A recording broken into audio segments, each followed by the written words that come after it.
Hello and welcome to another episode of Humans in 5. Understanding our family tree is one of the primary areas of research in biological anthropology. This might take the form of analyzing the shape and size of bones and fossil species, or doing chemical analyses of teeth or the surrounding environment.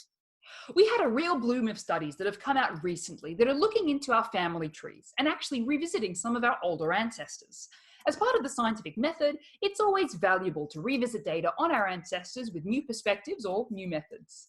That's right. The first study concerns not a direct ancestor of Homo sapiens, but a member of the same genus known as Homo heidelbergensis. The study by Rainer Grun and colleagues focused on the skull of this species, originally found in Zambia in 1921. The skull had been estimated to be about 500,000 years old.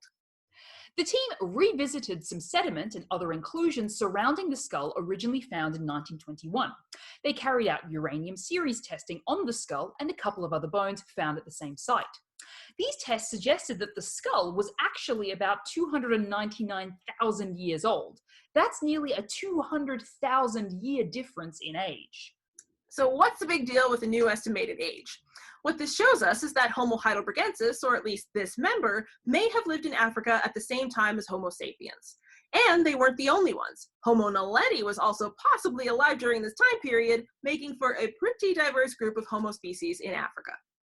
Another study, published within days of the work by Grun and colleagues, also focused on the human family tree and on just how much more crowded the world of ancestors may have been. Harries and colleagues from South Africa, Australia, Italy, and the USA discovered a Homo erectus cranium, which has since been dated to almost 2 million years ago. 2 million years ago was a pretty busy time when it comes to the human family tree. Australopithecus africanus, a species of smaller-bodied animals with a mixture of human and non-human primate characteristics, may have been alive at this time. A close relative of Australopithecus africanus, known as Paranthropus robustus, was also kicking around Africa during this period.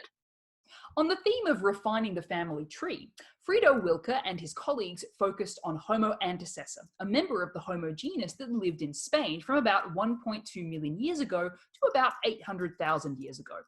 They focused on ancient proteins from the teeth of Homo antecessor and a Homo erectus fossil from Dmanisi in Georgia.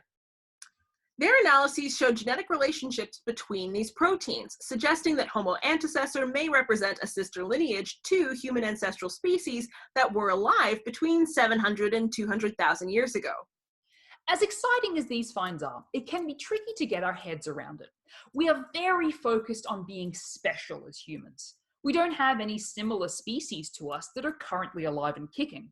Trying to imagine a world where we would see the added diversity of multiple species of human beyond the diversity we have in our own species can be a lot to think about.